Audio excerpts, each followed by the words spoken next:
আর এর মধ্যেই আমরা দেখছিলাম ডিভিসির ছাড়া জলে রাজ্যের একাধিক জেলায় বন্যা পরিস্থিতি।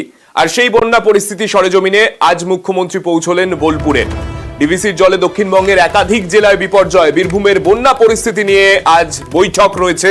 বোলপুরের সেই প্রশাসনিক বৈঠকে মুখ্যমন্ত্রী যোগ দিলেন। আমাদের সঙ্গে রয়েছেন আমাদের প্রতিনিধি আবির। আবির, ঠিক কি উদ্দেশ্য রয়েছে আজকের এই প্রশাসনিক বৈঠকের? দেখো, যে সমস্ত দক্ষিণবঙ্গের জেলাগুলি প্লাবিত হয়েছে সেই সমস্ত জেলাগুলিতে ত্রাণ কাজ থেকে শুরু করে বিভিন্ন বিষয়গুলো যেগুলো এই বন্যা পরিস্থিতির সাথে সম্পর্কিত, সেখানে প্রশাসনিক কাজে যাতে কোনো ঢিলেমি না আসে, যাতে দ্রুত কাজ এগোয়, সেই বিষয়টাকেই বারবার ধরে প্রশাসনের তরফ থেকে সতর্ক করা হচ্ছে। আজকের যে বৈঠক, সেই বৈঠকের ক্ষেত্রে অবশ্যই হচ্ছে এক, ত্রাণ দেওয়ার বিষয়টি।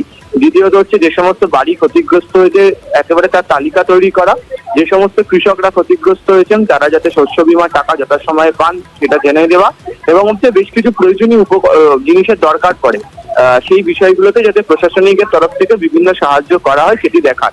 যেহেতু কয়েকদিন পরে দুর্গাপুজো রয়েছে এবং এই পরিস্থিতিতে দাঁড়িয়ে একাধিক জায়গাতে প্রচুর মানুষ তাদের অসুবিধার কথা প্রশাসনের শীর্ষ স্তর পর্যন্ত পৌঁছে দিয়েছেন। ফলে আজকে বিভিন্ন দপ্তরের সচিব বা আধিকারিকদেরকে সঙ্গে নিয়ে যে বৈঠক করছেন সেখানে প্রশাসনিক কাজের যে গতি আনা সেই বিষয়টা নিয়ে কথা চলছে।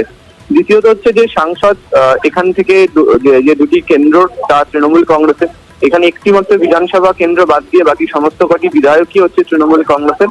ফলে যারা জনপ্রতিনিধি রয়েছেন তারাও যেন কাজের ক্ষেত্রে প্রত্যেক বাড়িতে যান, জনসংযোগ করার ক্ষেত্রে যেন কোনো খামতি না থাকে এবং মানুষের যেটা প্রয়োজন সেটা দেওয়ার ক্ষেত্রে যেন কোনো বাধা না তৈরি হয়, এবং তারাও যেন মানুষের সাথে কথা বলে পরিস্থিতি বিচার করেন, এই প্রসঙ্গের কথাই বারবার ধরে তিনি মনে করিয়ে দিচ্ছেন। তো সেই কারণেই হচ্ছে আজকে বোলপুর শহরের গীতাঞ্জলি যে প্রেক্ষাগৃহ সেখানেই এই প্রশাসনিক বৈঠক করছেন মুখ্যমন্ত্রী মমতা বন্দ্যোপাধ্যায়। একেবারেই ধন্যবাদ আবির।